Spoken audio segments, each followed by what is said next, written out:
Hola, ¿qué tal? Qué gusto saludarle este sábado ya 30 de julio del 2022.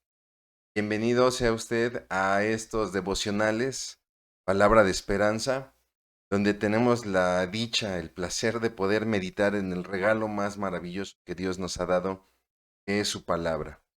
Hoy quiero que me acompañe usted ahí a la segunda epístola a los Corintios. Vamos a meditar acerca de lo que sería el capítulo 12 de la segunda epístola a los Corintios. Vamos a meditar acerca de los versículos 11 al 21. Entonces, si gusta acompañarme usted ahí en su Biblia, por favor, esto es segunda de Corintios, capítulo 12, a partir del versículo 11. Y bueno, pues antes de comenzar, me gustaría hacer una breve oración para poner este tiempo. Bendito Señor Padre, en el nombre precioso de Cristo Jesús, mi Dios, te damos muchas gracias, Padre, por otro día más, el que nos das el don de la vida, Padre. Gracias, mi Señor Padre, porque, Señor, tenemos tu palabra, Dios Padre, tenemos este precioso regalo en el cual te podemos conocer lo que tú quieres para con nosotros.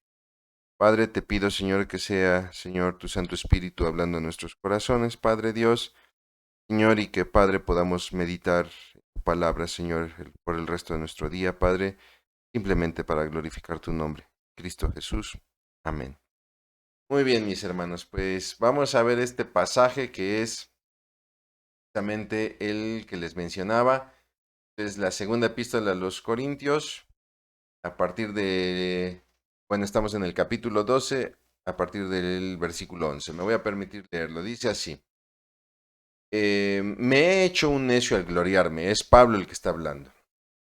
Dice, me he hecho un necio al gloriarme. Vosotros me obligasteis a ello, pues yo debía ser alabado por vosotros, porque en nada he sido menos que aquellos grandes apóstoles, aunque nada soy. Con todo, las señales de apóstol han sido hechas entre vosotros con toda paciencia por señales, prodigios y milagros, porque ¿en qué habéis sido menos que las otras iglesias, sino en que yo mismo no os he sido carga? Perdonadme este agravio. He aquí por tercera vez estoy preparado para ir a vosotros, y no os seré gravoso, porque no busco lo vuestro, sino a vosotros, pues no deben atesorar los hijos para los padres, sino los padres para los hijos. Y yo con el mayor placer gastaré lo mío, y aun yo mismo me gastaré del todo por amor de vuestras almas, aunque amándoos más, sea amado menos. Pero admitiendo esto, que yo no os he sido carga, sino que como soy astuto, os prendí por engaño. ¿Acaso os he engañado por alguno de los que he enviado a vosotros? Rogué a Tito y envié con él al hermano. ¿Os engañó acaso Tito? ¿No hemos procedido con el mismo espíritu y en las mismas pisadas? ¿Piensas aún que nos disculpamos con vosotros? Delante de Dios en Cristo hablamos y todo, muy amados para vuestra edificación. Pues me temo que cuando llegue no os halle tales como quiero, y yo sea hallado de vosotros cual no queréis, que haya entre vosotros contiendas, envidias, iras, divisiones, maledicencias, murmuraciones, soberbias, desórdenes, que cuando vuelva me humille Dios entre vosotros y quizá tenga que llorar por muchos de los que antes han pecado y no se han arrepentido de la inmundicia, fornicación, lascivia que han cometido. Wow. Leer estos pasajes es similar como cuando de repente estás con alguien, con alguna persona, alguna familia, llegas con dos personas a saludar y de repente uno está regañando al otro, ¿no? Ha pasado, ¿no? De repente llegas a casa de alguien, el ambiente está demasiado hostil porque en ese momento había un pleito, ¿no? Lamentablemente es lo que estamos viendo aquí, ¿no? Estamos viendo a Pablo, prácticamente está amonestando a la iglesia. Sin embargo, no es para menos. Quiero hacer una recapitulación de la situación en Corintio, ¿no? Sé que muchos nuestros pastores y hermanos que comparten lo han hecho, ¿no? Pero es que es necesario hacerlo para entender la postura de Pablo. Corintio tiene un severo problema de autoridad, simplemente menos Pablo. Pablo escribe 4 cartas, a las cuales 2 perdidas. En realidad, nosotros lo que conocemos como la primera y segunda de Corintios, en realidad fueron la segunda y la cuarta carta. Entonces, voy a tratar de reconstruir para usted la línea de tiempo. Pablo escribe una primera carta donde aconseja a la iglesia de Corinto a que no se asocie con personas en prácticas inmorales. Este es el pie izquierdo de la iglesia de Corinto. Si usted analiza los problemas en la iglesia de Corinto, es porque hay mucha gente que está teniendo todavía estas prácticas del mundo, prácticas, en el caso del contexto de prácticas griegas de sexualidad, esta carta se pierde, ¿no? Entonces, Pablo recibe a Estefanas, recibe también a Fortunato y a Caico, quienes vienen de la iglesia de Corinto para informarle que la iglesia ahora sufre de facciones políticas. La iglesia se ha dividido. Y ahí es cuando entendemos el inicio de lo que nosotros conocemos como Primera de Corintios, ¿no? Ustedes dicen que yo soy de Pablo, que yo soy de Apolos, etcétera, ¿no?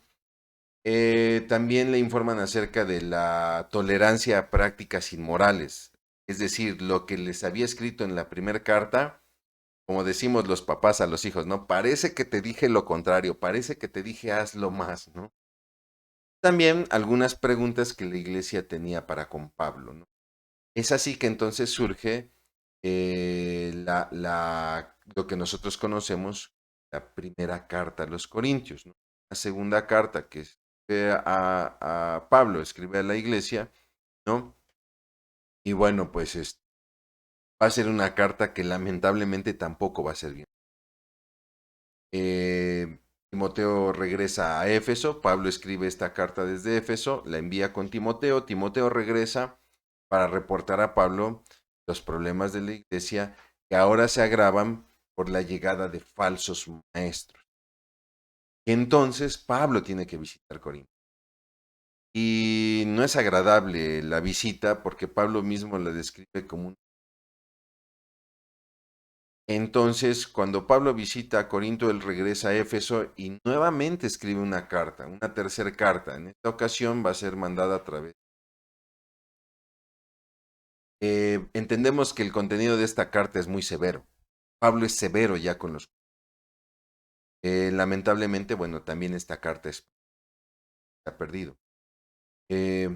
Pablo deja Éfeso, él sale de Éfeso, viaja a Troas y de ahí viaja hacia Macedonia. Y es en Macedonia donde se vuelve a encontrar con Tito, el cual trae la respuesta de la carta que había enviado y le informa que la iglesia ha respondido bien, que la mayoría se ha arrepentido y ha empezado a caminar nuevamente con el Señor, pero que existe un grupo minoritario que aún Pablo. Es entonces cuando Pablo escribe esta cuarta carta que nosotros conocemos como la segunda epístola a los Corintios. Lo que Pablo quiere hacer aquí es exhortar a esta minoría que aún... Lo que nos deja pensar y creo yo que nos tiene que dejar meditando es la tristeza de la necedad que nosotros, con la que nosotros a veces caminamos. Es triste cuando de repente tenemos fallas y Dios mueve a personas, Dios mueve situaciones para que nosotros nos arrepintamos y cambiemos esas situaciones. Simplemente no queremos. Y yo quiero que usted observe lo que sucede con la iglesia de Corinto, porque son focos rojos de lo que nos puede suceder a nosotros cuando simplemente no queremos cambiar aquello a lo que Dios nos ha llamado a cambiar o a dejar.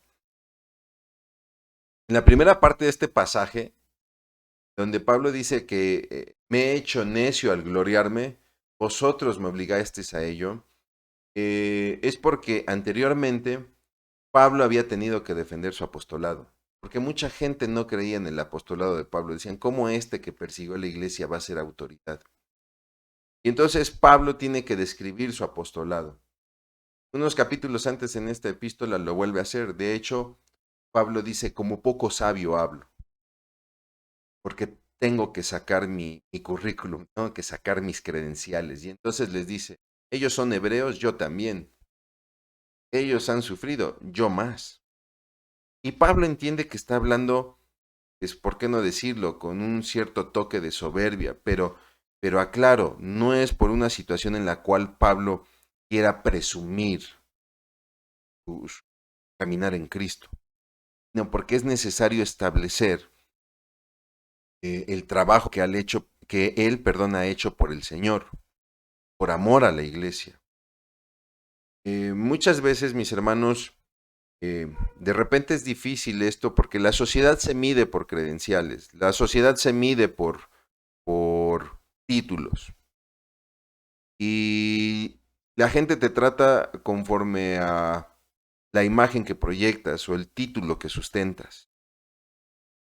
Y realmente es muy triste vivir bajo este tipo de situaciones.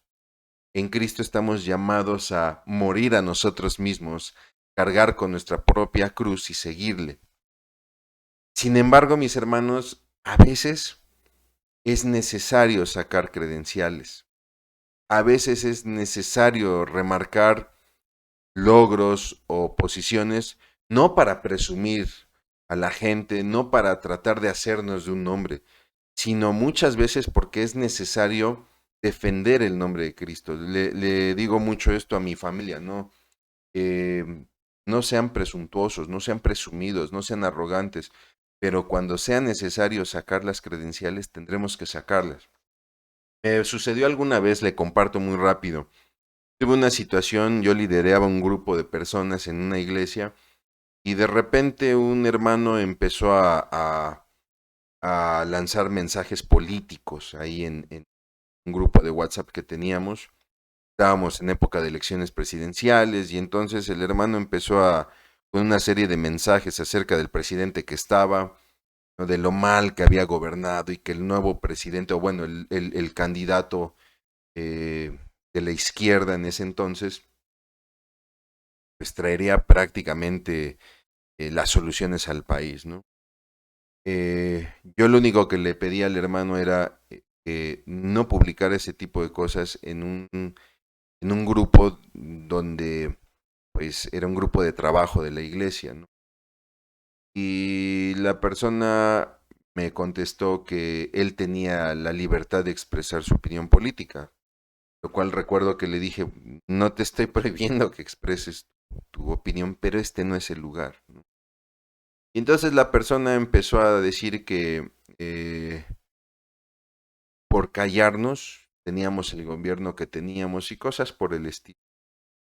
Nuevamente le invité a que eso lo publicara quizá en un perfil personal, no lo sé, en Facebook, en Instagram. Lo siento, no soy persona de redes sociales, disculpen, me hablo en ignorancia, ¿no? Pero le pedía yo eso, ¿no? Pero le decía yo, es que este no es el lugar.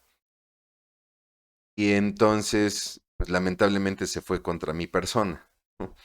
Y entonces me empezó a criticar que mi liderato quizá era débil porque no sabía yo anteponer mis ideas, cosas por el estilo. Y entonces, mis hermanos, fue necesario sacar las credenciales.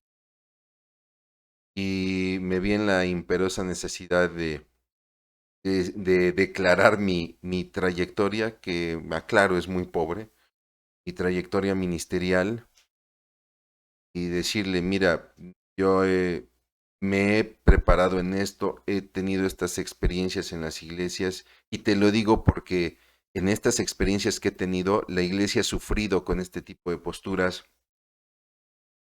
Y al final de todo le dije, te lo digo con mucho amor, eh, soy el líder de este grupo y te lo estoy pidiendo también en ordenanza. No me gusta ser totalitario, autoritario, pero Dios me puso en este liderato precisamente para administrar el orden y te lo estoy pidiendo en amor. Son situaciones muy difíciles, no es fácil hacerlo. Y es lo que le está pasando a Pablo. Lo que vemos aquí en epístola es que Pablo primero que nada está enfrentando una falta de gratitud para con los hermanos, porque Pablo había hecho mucho por los corintios. De hecho, Pablo es el que comienza esa iglesia. No es quizá como la iglesia de Colosas, donde Pablo envía a personas que levanten iglesias en estas regiones.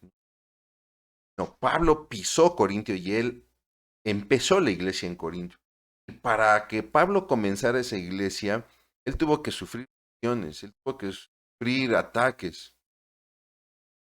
Y de repente los corintios son llamados, son amonestados por una situación y entonces se van en contra de la persona.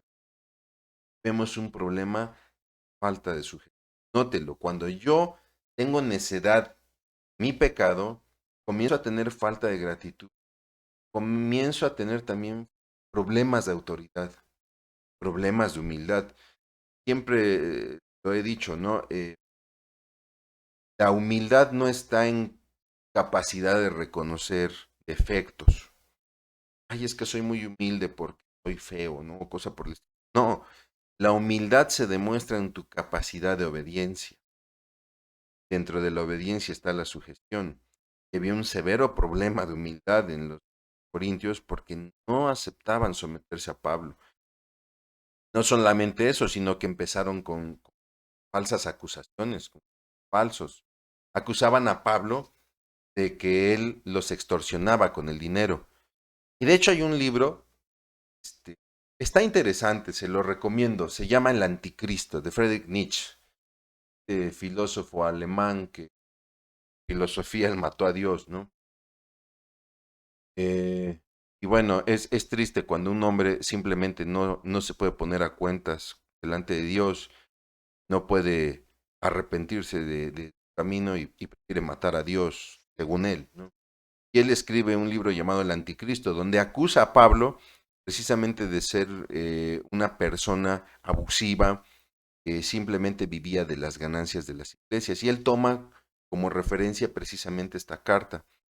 Y ese es el problema de cuando estudiamos un texto sin contexto. Lo que Friedrich Nietzsche quizá desconocía era la necedad y el pecado de los.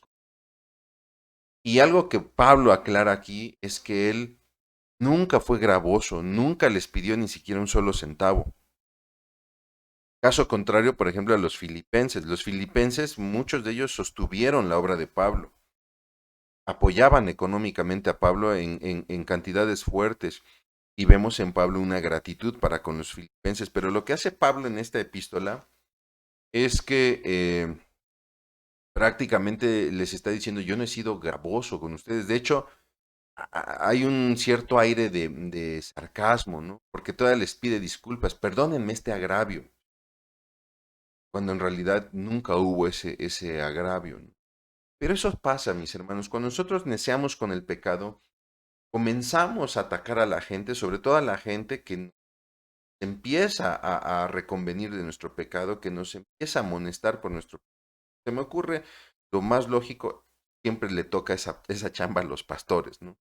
El pastor, que es el que sigue tu vida espiritual, de repente nota ciertos focos rojos en tu vida, ciertas acciones que no son sanas, que no son buenas, cuando te las hace ver y no las aceptas, entonces giras tu vista hacia el pastor.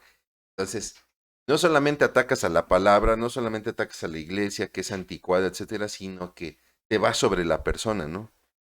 Y entonces atacas al pastor, y atacas a su esposa, y atacas a su hijo, etcétera. ¿Por qué? Porque no te gustó lo que te dijo. Y algo que vemos en los Corintios es que también empiezan a crear, bueno, ya existían las facciones políticas, empiezan las divisiones. Y nosotros, de repente, podemos hacer eso, ¿no? Es que el pastor vino y me dijo, pero yo no estoy de acuerdo. Mira, el pastor está mal. Yo creo que las cosas deberían hacer así. Y esto es muy delicado, mis hermanos. 6 cosas aborrece Jehová, dice Proverbios 6. Y hay una que abomina su alma. O sea, hay una que separa. Hay 6 cosas que aborrece: la soberbia, la mentira, los pies presurosos al mal, etcétera. Pero hay una que separa y dice que abomina su alma. Y es aquel que levanta contiendas entre los hermanos. El tema de divisiones, mis hermanos, es un tema delicado. Jesucristo mismo lo dijo: una casa que está dividida no puede permanecer, y eso no lo podemos llevar a la iglesia. Y era el problema de los. Entonces, caen en una dinámica de necedad del pecado, como los jueces. ¿Recuerda usted el libro de Jueces? Estos que sufren, que pecan, que de repente sufren en la esclavitud, que oran a Dios, Dios les manda un juez, un caudillo, un libertador, glorifican a Dios, pero ni tardos ni perezosos regresan al pecado. Y viene este ciclo. Los corintios están viviendo algo similar. Ellos siguen neceando, siguen tolerando a gente inmoral, siguen tratando a la iglesia como si fuera el Partenón, como si fuera la Areopagita, ¿no? Donde si la idea me parece, me uno a ella. Si no, la contradigo y formo mis grupos. Si soy platónico, lo que usted guste, mande yo. Mis hermanos, para terminar esto, nosotros no podemos perder la perspectiva eterna del que creo que es algo que los corintios, en lo cual los corintios fallaron. Y nosotros empezamos a ver los discursos y las formas, perdemos la perspectiva eterna. Recordemos que detrás de la iglesia, de la vida de iglesia, detrás de mi hogar, detrás de mi trabajo, hay un plan de Dios. El plan de Dios es divino. No podemos politizar la vida. No se trata de vivir la vida en grupos a favor o grupos en contra, porque entonces comenzamos a menospreciar, comenzamos a juzgar y a difamar a las autoridades. Y lo peor de todo, mis hermanos, es que comenzamos a justificar nuestro pecado y comenzamos a llamar bueno a lo que es malo y malo a lo que es bueno. Le repito, la carta, el pasaje es incómodo, porque es, le repito, como llegar en medio de una discusión y vemos a un Pablo amonestando a los corintios, pero era necesario. Lo que tiene que dejar en nuestros corazones es esta reflexión. Dios, ¿cuántas veces te ha sido necesario escribirme mi corazón amonestándome? Simplemente me he resistido a tu carta. Pero como Pablo estableció a los corintios, lo que yo hago lo hago por amor a ustedes. Dios siempre va a estar ahí, mis hermanos, y creo yo que esa es la palabra de esperanza. Creo yo que en esto radica la palabra de esperanza de que Dios va a estar ahí siempre, brindándonos la mano, brindándonos la oportunidad. Simplemente tenemos que rendirnos a nosotros, caminar de la mano de Él para poder realizar estos cambios que nos han costado mucho. Que no sea necesario que Dios esté escribiendo nuevamente. Vamos a orar, mis hermanos. Amado Padre Dios, Señor, en el nombre precioso de Cristo Jesús, te damos muchas gracias por tu palabra, mi Dios. Gracias porque tú eres bueno, Padre, Señor. Padre, tú nos conoces, tú sabes, Señor, todo lo que hemos tenido que cambiar, Padre, y que aún nos cuesta, Dios. Padre, y muchas de esas cosas simplemente no podemos. En muchas tristemente no queremos, Padre. Y Dios, ayúdanos, Padre. Te pedimos, Señor, que nos ayudes, Padre. Señor, y que, Padre, las cartas que escribas a nuestro corazón no sean de amonestación, sino que sean de gozo, Padre. Todo esto te lo pedimos en el nombre precioso de Cristo. Amén. Muchas gracias, mis hermanos. Les agradezco mucho. Dios me los bendiga. Muchas gracias. Bendiciones.